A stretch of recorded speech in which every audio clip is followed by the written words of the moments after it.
Welcome to the social-engineer.org podcast number 130. In the summer of 2020, we are on our 130th month, and I'm really excited. So I don't know if any of you taken a class or sat through the APSE, or we've just had conversations about nonverbals. At some point, we've talked about emojis and how we kind of created them to help us continue communicating nonverbally because of how much we now communicate through email and text and other methods that don't allow us to see each other. And this month, we have an amazing guest, Vyv Evans. He's a doctor of linguistics who was motivated to start studying emojis and why they got created, how they got created, and the way that we use them. And I think this is just going to be a truly fascinating podcast. So let's take a quick break and get Vyv on the show.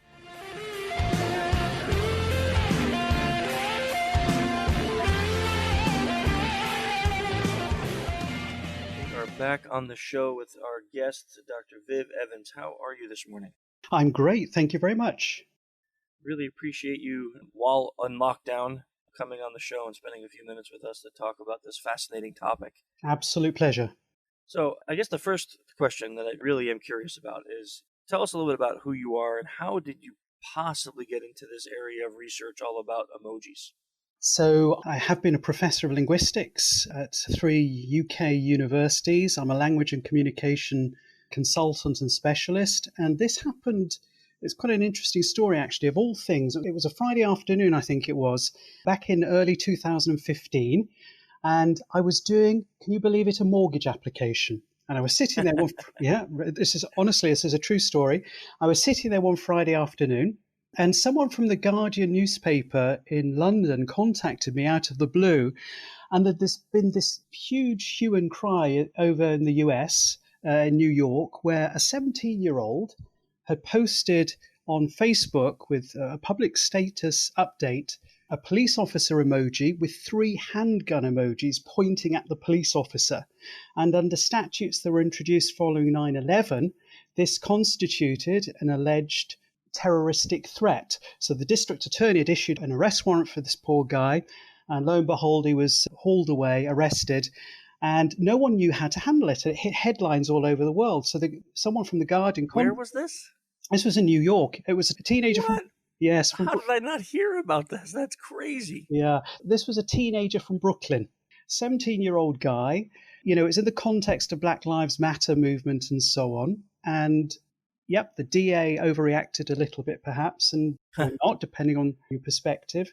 And the guy was arrested. But the point was that newspapers didn't know how to handle this. I mean, go figure. Yeah. These are emojis. And the statutes, the anti-terrorist statutes introduced following 9/11 were not designed for non-verbal threats. So the reasonable question from the Guardian newspaper in London was, you know, is it possible for something that's emoji, cartoon basically, to be a terroristic threat? And can someone be arrested for this? And can they even be, you know, successfully prosecuted? So at that point, nobody knew much. That is a fascinating question because, I mean, honestly, even now in this day and age, I would not have thought of a cop emoji with 3 handguns as being a terroristic threat. Yep. So, I mean, ultimately, the 17-year-old was hauled before a grand jury and they declined to indict. And there are 2 issues that go on here because language, if you think about, step back for a second from emoji, you think about language. Language has 2 main functions. The first function of language is what's technically known as the symbolic function. And this is the idea that when you say something, the words carry meaning. They symbolize the meaning. So if I say that's a cat, then most people understand, if you're a speaker of English, that you're talking about, you know, the pet of choice for many people with whiskers, says meow and has a tail, and you're sort of describing something. But the second function of language, the other main function, is it has this interactional function. And what that means is we use language to do stuff in the real world. So when a member of the clergy or anyone licensed to perform a marriage ceremony pronounces 2 people and says to them, and I pronounce you husband and wife, what that person has done with those words is in fact changed something factual, a fact, an objective reality about the world and the relationship those 2 people have towards one another. Their tax status is different, how they're perceived by others is different. This is called a speech act. When someone declares war, or a head of state, for example, declares war, that is a speech act. They're doing something to change an aspect of reality. Even if I say to somebody, my spouse or whomever, please shut the door and way out, what I'm trying to do is influence their mental state and, in fact, their behavior to change some aspect of the world. So what the grand jury had to do was decide, okay, are these emojis behaving in the same way, or at least is the 17-year-old using them in the same kind of way? Well, clearly, from a symbolic function, then the handgun emojis can be perceived as trying to designate or shoot a cop. But what was the interactional function behind this? What was the communicative intention? Was the teenager really trying to incite violence against New York's finest or not? And they declined ultimately the grand jury to indict. And they said, no, that test has not been passed. But the point is that emojis there were being analyzed in an analogous way to language as having this both the symbolic function and this interactional function, being able to potentially change something, some aspect of a reality in the world. So would you say that then emojis took on the same place in communication as an emblem? That's one way of thinking about it, but I think the best way to think about emojis is actually to take a step back and think about how communication works in default real-world scenarios before we even get into the issue of digital text speak. So what is the contribution of language, first of all, in face-to-face spoken interaction? And how does that compare with other elements of face-to-face spoken interaction? Well, it turns out that language can do so much, but communication itself in face-to-face spoken interaction is actually multimodal. And what I mean by that is that there are multiple channels of information being conveyed simultaneously when we speak to one another. There's the linguistic channel, of course. Now, this is the verbal information conveyed, what the words say. But there's also the channel used by language to convey this verbal information. So if you think about it, language can be spoken, it can be signed, it can be written or typed or even drawn. There are cases of visual languages. There's one called Bliss Symbolics, for instance, which is sometimes taught to those who suffer from cerebral palsy. So the point is here that the medium of expressing language brings its own type of information in addition to the verbal channel. In face-spoken interaction, this is the sound channel. We obtain information on how someone is saying their words from hearing them. And of course, in face-to-face spoken interaction, we also have visual cues, the visual channel. So we can see the other person, what they are doing as they say the words. So we glean a lot of information from sound and visuals as well as the words themselves. Now, let me give you an example to sort of make the point, and then we'll segue back to emoji. For instance, I can say to someone, I love you, but the question is, what do I actually mean by those words? How we say the words, the tone of voice we use, tells us and our discourse partner what we want the words to convey.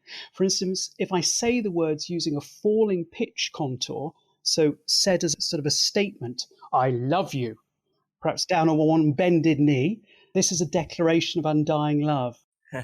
But if I now say the words using a rising pitch contour, said as a question, I love you, this potentially is an ironic counterblast and probably best not said to your nearest if you really wish to keep them as your dearest. So the point is, what I'm talking about here is tone of voice, and this is sometimes referred to as paralanguage. That's the technical term. And this relates to how we say our words and the voluntary aspects of speech, such as prosody, including stress, rhythm, pitch contours. It also includes other vocalics, things like gasps, groans, clearing your throat, and so on. But the point here is that the tone of voice channel can change what the words mean, which is the point I was making with I love you. Now, the other important cue or channel of information in face-to-face spoken interaction is kinesics, and that comes from the Greek kinesis, meaning motion or movement. And this, you can probably guess, this relates to some of your own work, relates to gesture, facial expression, and eye gaze. And these, of course, can all shape and change meaning.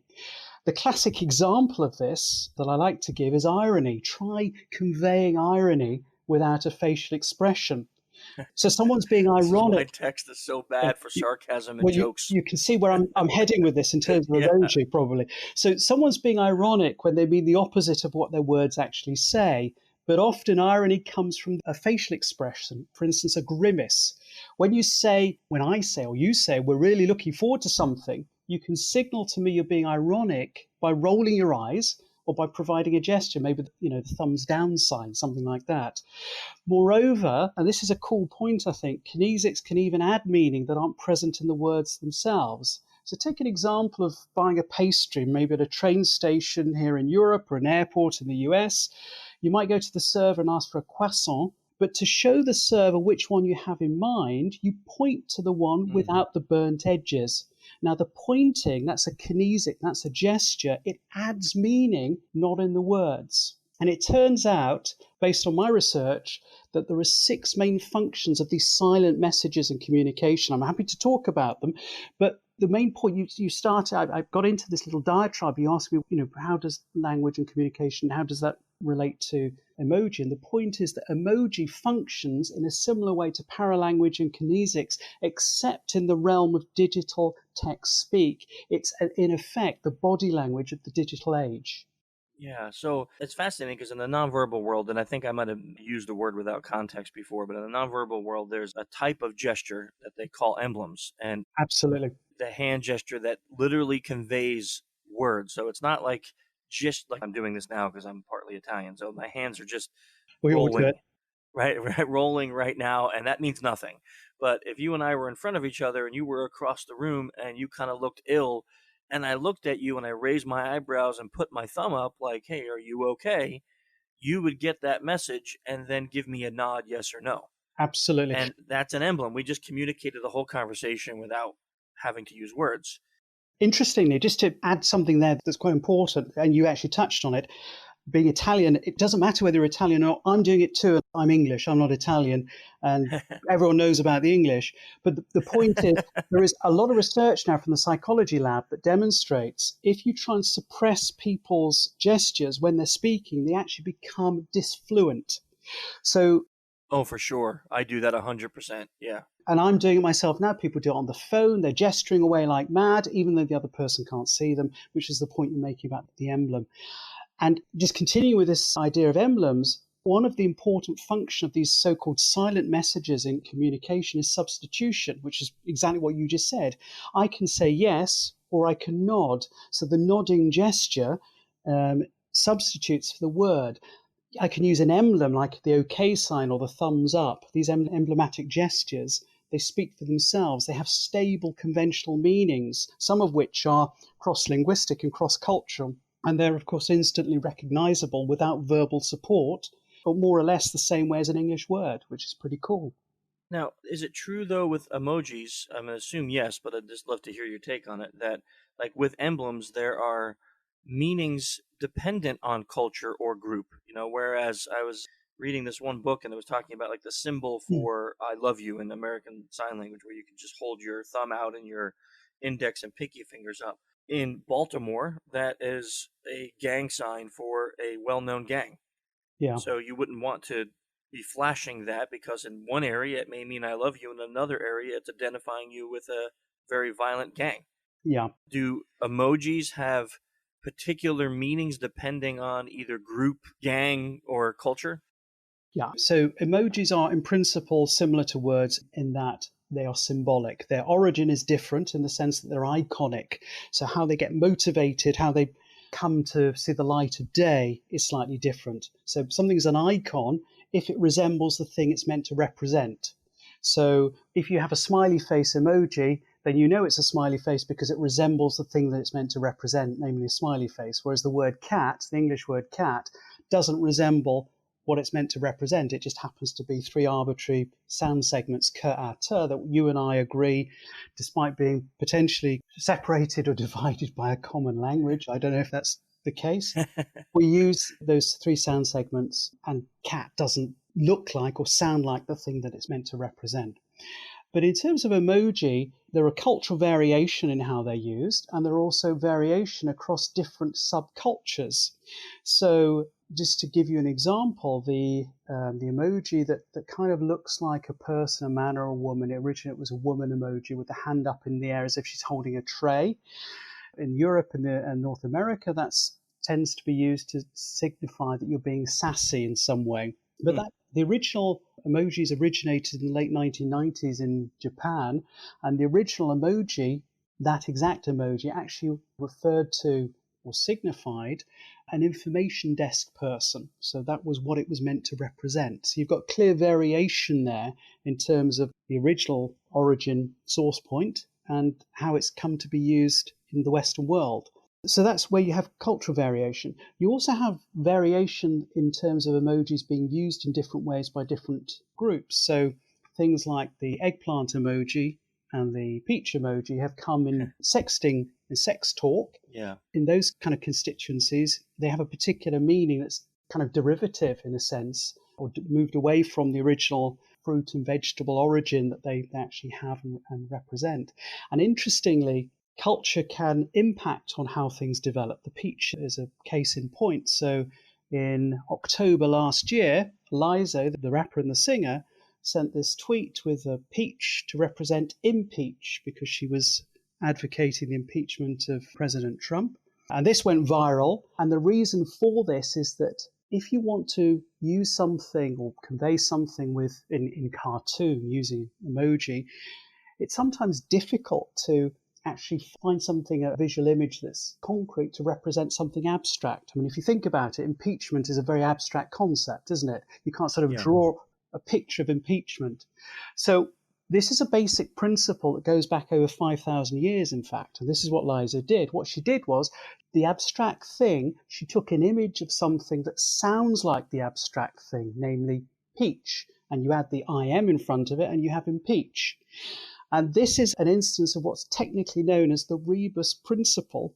And this was how the world's first writing systems developed. So Egyptian hieroglyphs, Sumerian cuneiform. Cuneiform was invented 5,500 years ago by the Sumerians who lived in the region. They were the precursors of the Babylonians in the Middle East.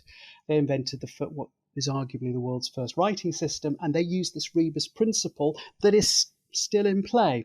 And we're actually doing it today with coronavirus. So in the Spanish-speaking community, originally, it's moved over to the Anglo community now.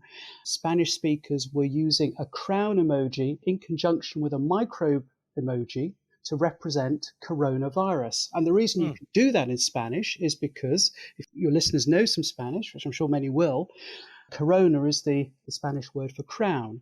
So you put the two together, a crown emoji, corona, with the microbe emoji, you have an emoji, a compound emoji for coronavirus.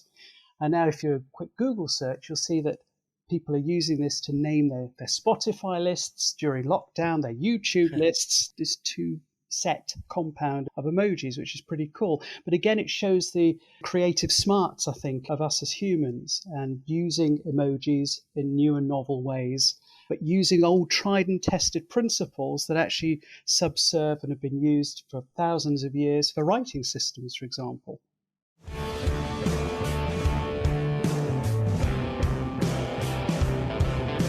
Well, what is going on in the world of social engineer? A lot. I mean, we know that we're still dealing with what's happening next with the pandemic, but you can run over to social-engineer.com and check out our online courses. We will be doing both OSINT and APSE courses online. Yeah, you may have been like, what did you just say? I thought APSE would never be online. Well, guess what? It is. And you can sign up for it on the website now. And if it's successful and we're doing great with it, which I know it will be, we're going to do many more of those, so you'll have plenty of chances. What else is going on? Well, the Human Hacking Conference sign up for March of 2021 is now live. Just go check out humanhackingconference.com and you can get all the information there.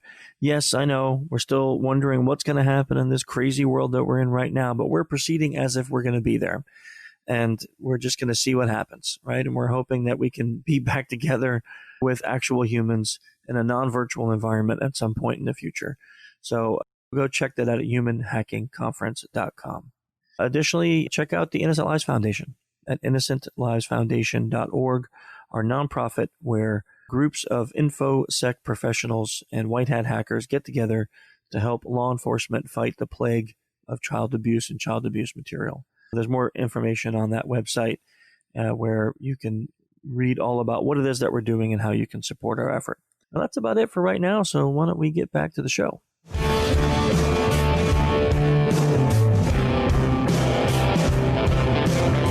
That whole thing is very fascinating to me because where it made sense that a crown and a molecule would be used in the Spanish language because of the meaning of the actual words, the fact that it's now being adopted by a whole nother language system, that it doesn't mean the same thing, but it does in emoji. It's like almost, in a sense, if this is considered a language, just creating new words. The original comparison point that you mentioned, the notion of an emblem, is a good one because emoji isn't a language. I mean, what makes something a language is, first of all, you've got to have a particular physical representation that has a conventional meaning tied to it. And those things, can change over time. So a mouse can mean a rodent, and over time it can evolve to also mean a piece of computing equipment. Right.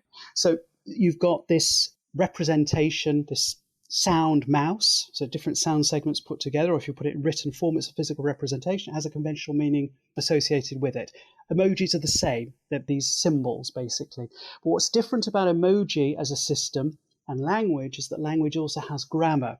So what grammar adds is you have connections between those symbols that add an extra layer of meaning, and that's missing from emoji. Now, just to give you an example of what I mean by grammar, it's the connection between the words that carries meaning in addition to the meaning of the words. So if I say thumb a lift, that means something different from lift a thumb, because all I'm doing is changing the sequence of the words, and the sequence itself tells us whether we're doing something trying to hitchhike or whether it's a manual gesture, whether you're doing some funny movement with your thumb on your hand. And that's what grammar adds. Now, in principle, you can imbue emoji with a grammatical system, and some people have done this. So, for example, the American classic Moby Dick has been, in inverted commas, translated. That's me, by the way. You can't see me doing this, but I'm doing my scarecrow. You did inverted commas, didn't you? I just did. I honestly just did. I pictured you doing it, so that's a great part. I can actually see myself doing it, which is even weird. But Moby Dick, the American classic, has been translated as Emoji Dick.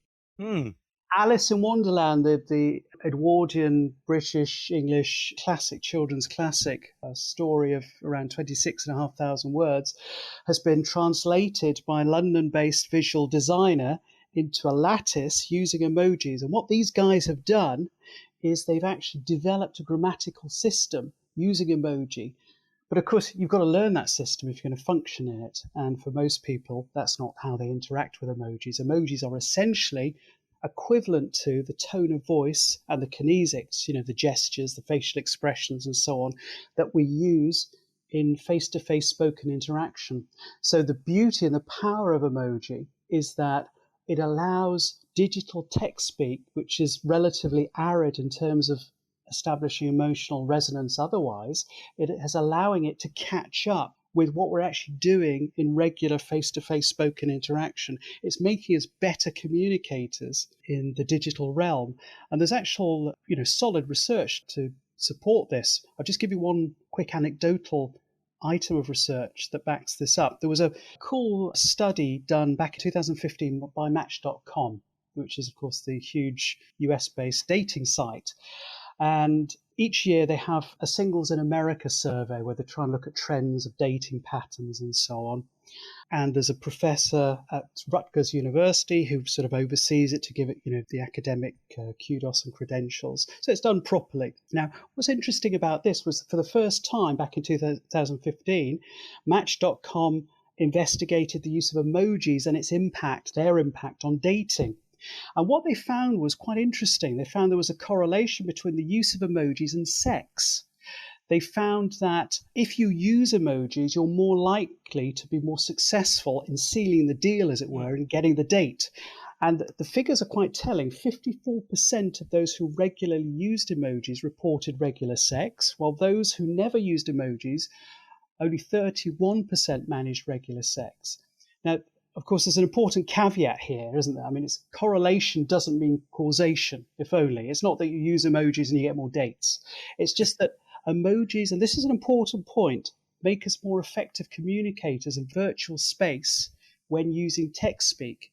And by way of comparison, imagine someone, just going back to the real world example, face-to-face spoken interaction, imagine someone interacting with you in the real world without any intonation and without smiling, nodding or frowning.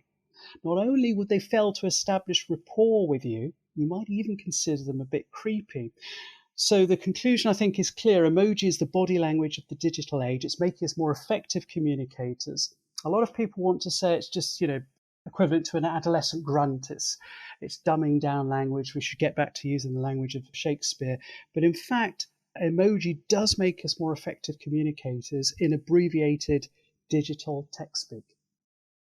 Which makes a lot of sense, because you think during verbal communication, prayer face-to-face, we're constantly taking in feedback to see if we're making our point, if we're connecting. I would imagine, it's been a long time, I've been married 25 years, so it's been a long time since I dated anyone, but I would imagine in that world that, especially in today's day and age, that nonverbal feedback would be essential in making sure you're choosing someone safe and compatible with you. And now that everything's moved to cell phones or mobile devices, we had to create something that would allow us to put that nonverbal feedback back in.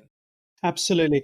I'm usually known for being very direct. And I was thinking about one of your points you were making in email is I found myself over the last couple of years, if I have to be direct, but I'm not trying to be mean, is to put picture. I would actually say this, picture me like this, and then put a little arrow pointing to a smiley face emoji. Yeah.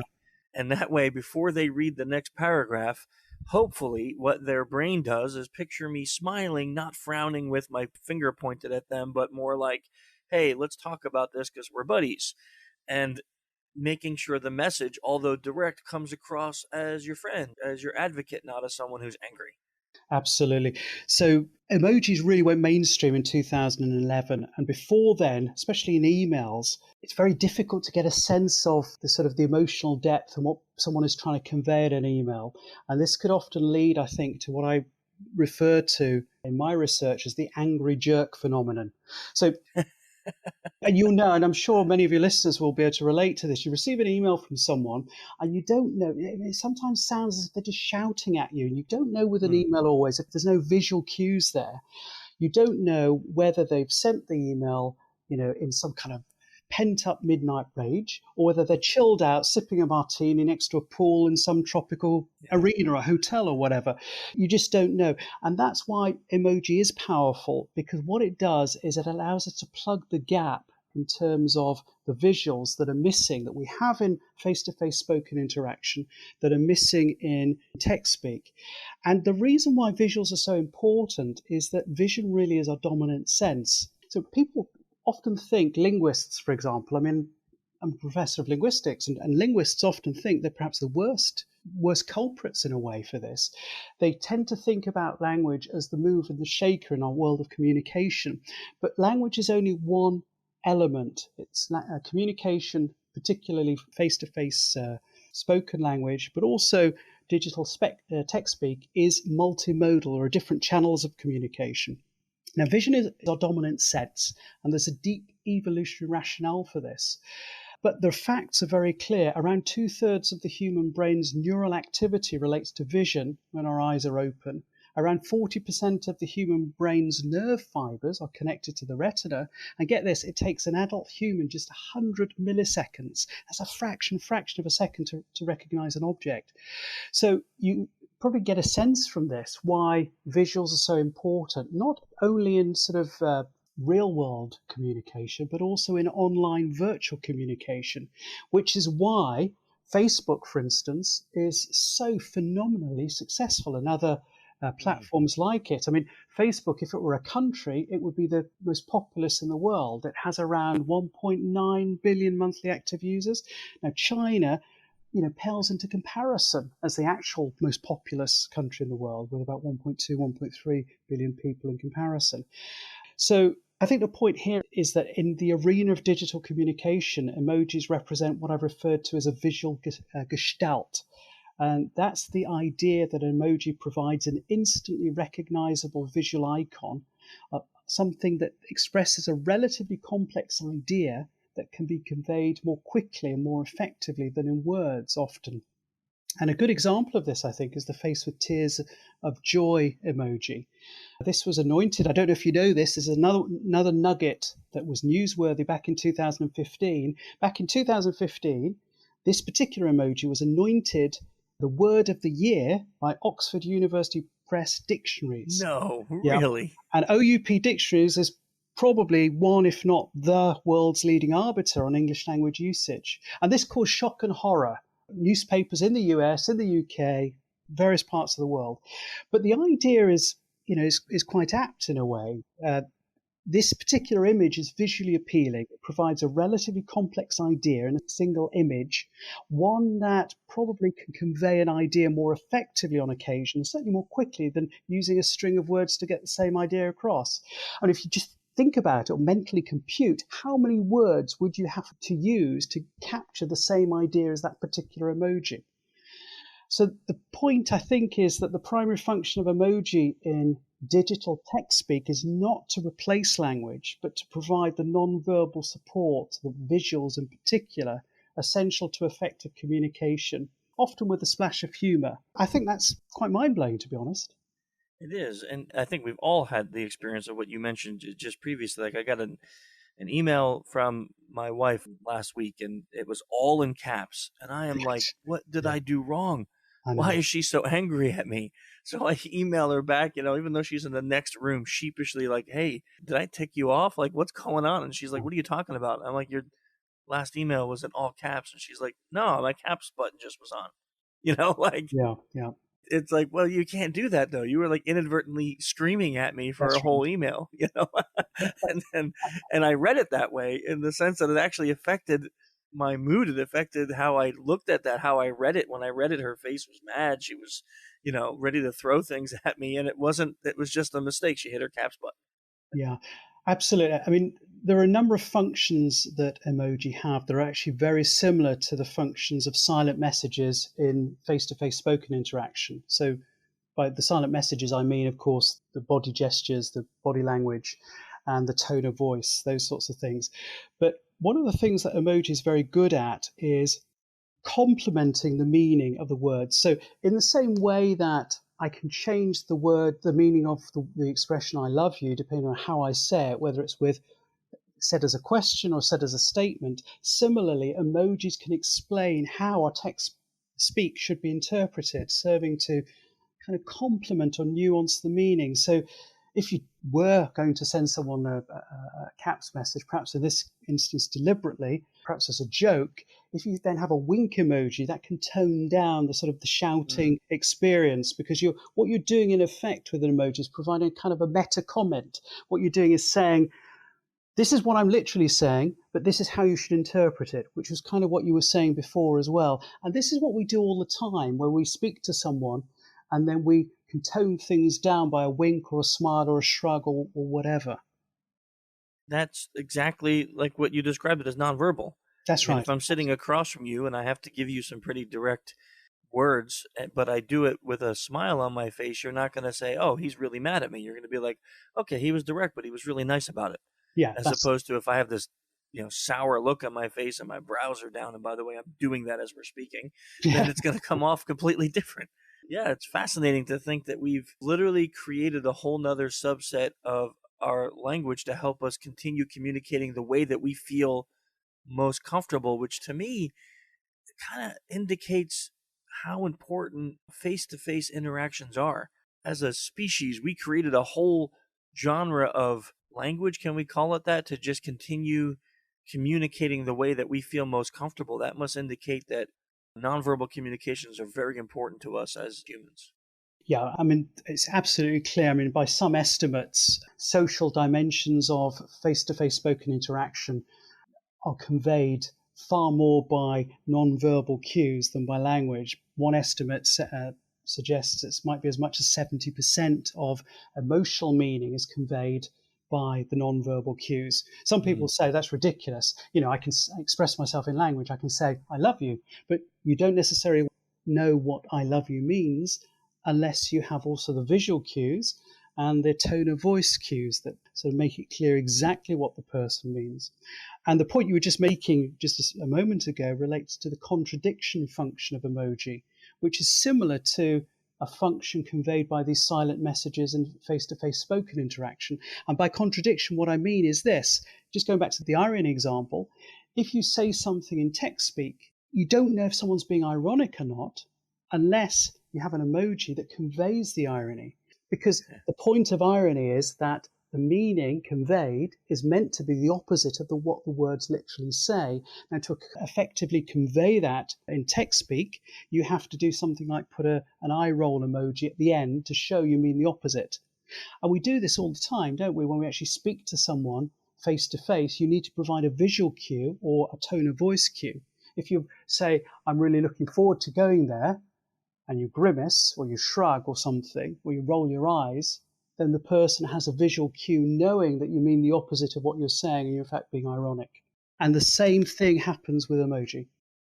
Yeah, that is a fascinating thing when you really think about it. So I had a question that popped up in my head when you were talking. So if we go back, boy, this may be a big stretch, right? But if we go back, let's say like ancient Greece, where they had 4 different words for love, right? Mm-hmm. So you would know what I meant if I looked across the room, if I used eros, philia, I can't remember the others, but sure. You know, if you used one of those 4 words, you would know I was saying, I love you in a romantic way, or I love you as my brother. Sure. You would understand that because of the word used. But now that in modern day, we just say, I love you. And I could say that to my wife, my daughter, or one of my employees, and they mean something very different in all 3 of those instances. That nonverbal communication, or in this sense, emojis are important to convey the right meaning of that word. Do you think that came about because we simplified language, that we had to come up with some kind of nonverbal cues to help convey the message, or do you think this would have been a natural progression of language anyway? Well, I think there are a couple of points to unpack here. The first is that different languages, a language represents the culture that it's part of, that it's been incubated within. So different languages often have lexical items or words that convey particular concepts that are specific just to that language. So if we take, just by way of example, Brazilian Portuguese, there is a word in that particular language, which is kafune, and that captures the idea of gently brushing your hands through your lover's hair. There is no single word in English or any other language that I know of that conveys the same idea. You've got to use a string of words, a slew of words to do that. There's a word in Romanian, for example, modern European language, derived ultimately from Latin, which is dor. And this particular word conjures the idea of a longing for a lost place that you're far away from, or a lost person or experience. Now try getting the same idea in English. You have to just use a number of words as I've just done. So, there are myths about Eskimos and how many numbers of words they have for snow. You've given the example of different words for love in ancient Greek and so on. Some languages use it by context that helps them. So there's the French verb aimer, which can mean to love or to like, and it depends on the context what the meaning is, and you have to figure it out from context. And words have, in that particular language, in French, that particular verb has a number of distinct conventional meanings. So if you go to a French dictionary, you'll see meaning 1 is to love in the romantic sense, meaning 2 is to like in the platonic sense, and so on. So different languages do things in different ways. Now, what's different about emoji compared to language is that emojis are semantically limited up front by virtue of being iconic. Now, what I mean by that is, just going back to the peach example and the corona crown example, emojis are basically derived from concrete things. So because of that, it's more difficult using emoji to capture something that's abstract, unlike language, because that uses these little symbols, these sound segments like the k, a, t that you join together to make cat, that don't resemble the thing that they signify. With an emoji, you're using the thing that it looks like to signify the thing. So then the question is, how do you represent, using an emoji, abstract ideas? Well, you can do what Liza did with impeachment, but what about something like feminism or iconoclastic or cyberpunk? How would you render cyberpunk using an emoji. I'm sure the clever people, some people in the audience perhaps, that might now go and write into you and say, oh yeah, I can do it like this, no problem. Yeah. Dr. You're going to get a cyberpunk emoji by the end of this podcast. So, but feminism, I mean, how would you render that? Yeah, I mean, you can do it probably if you think about it, but there's not an obvious emoji that you can come up with. And the point is that because emojis have this iconic basis in terms of where they come from, they're supposed to look like the thing that they represent. It's more difficult to then render abstract ideas, which limits their degree of specificity or the range of things, the semantic range, the things they can represent. Whereas in language, we can do it. You've given the example of the 4 types of love from Greek with 4 different words, which is fantastic. And we see other complex ideas. I've given one with the kafune example from Brazilian Portuguese. So there is a trade-off in terms of writing in cartoon, as it were, using emoji, which is very much an analog for body language, not for language, and language itself, which is something slightly different. You still need language in digital text speak, and what emoji adds is the gestures, the winks, the gaze, the eye gaze, the facial expression, and the tone of voice that is otherwise missing from the text speak. So it's not replacing language, it's similar to body language in the real world, and we're just adding it in to text speak so that we don't go off and do the angry jerk phenomenon. It's a phenomenal topic.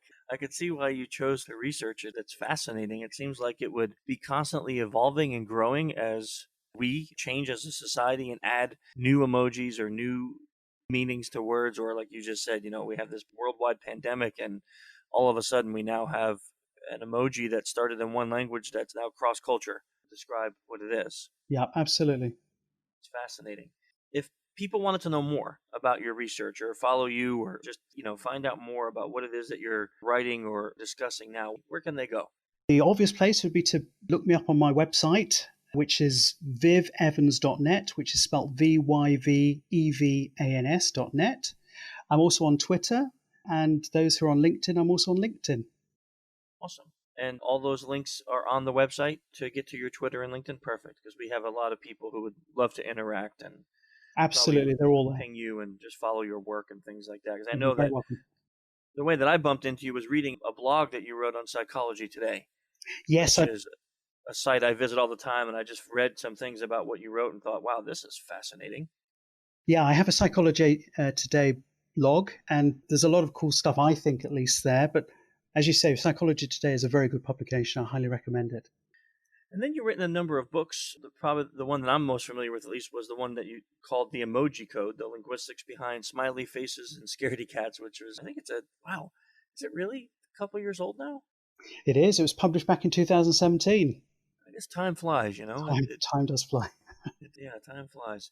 Now you have a few other books besides that, but one of the questions I love to ask, besides recommending your books, which we'll put into the show notes, I'd love to know if there's a book that you've read. It doesn't have to be about this topic. It could just be something you read and went, wow, that's fascinating. Other people should read this. Do you have something you can recommend to us? Yeah, there's an absolutely great book called Because Internet, which was published last year now. And it's a great book by an internet linguist who studies the impact of the internet on English and other languages and language in general. It's a wonderful read. It's on the New York Times bestseller list, I think. Because Internet, okay. Yeah. It's a great book. It's available on Amazon, all good book venues, selling venues. I have not heard of this one, so I always love when I get a recommendation on the podcast for a book that I haven't yet read. Yep, it's a pop sci bestseller written for someone who knows nothing about language. Anyone can read it, about linguistics, and it's a fascinating read. It's a real page turn. I highly recommend it. I see it. Gretchen McCulloch. That's correct. Perfect. Okay, we'll make sure that one gets into the show notes too. Honestly, this is fascinating. I mean, I've been talking just randomly without knowledge about the power of emojis for a while, and just to have someone who's devoted their career to studying this and understanding how it works is just wonderful for us to have you on the podcast. I can't thank you enough for coming on and chatting with us. It's been a great pleasure. Thank you so much for inviting me. Another amazing show. I know I probably sound like a broken record, say that all the time, but Vyv was just amazing, and I'm just so happy we had him on the show. It's fascinating to kind of finally put some science and research behind all the things that I thought when it came to emoji. So really great to have him on. And I'm sure you enjoyed it as much as I did. So if you want to know more about us, you can follow us on Twitter. I'm Human Hacker, or corporate is SOC Engineer Inc. Everything to do with the Human Hacking Conference is found at SE Village, and our nonprofit is Innocent Lives at innocent.org. You can find us at social-engineer.com, social-engineer.org, humanhackingconference.com, and innocentlivesfoundation.org. Give a huge shout out to Clutch for letting us use their music on the podcast. As if anyone doesn't know this yet, I'm a monster fan of Clutch, and you can probably just gather that by, talking to me for about 2.5 seconds. Anyhow, I guess until next month, when we have even more awesome things to discuss. Okay, till then, see ya.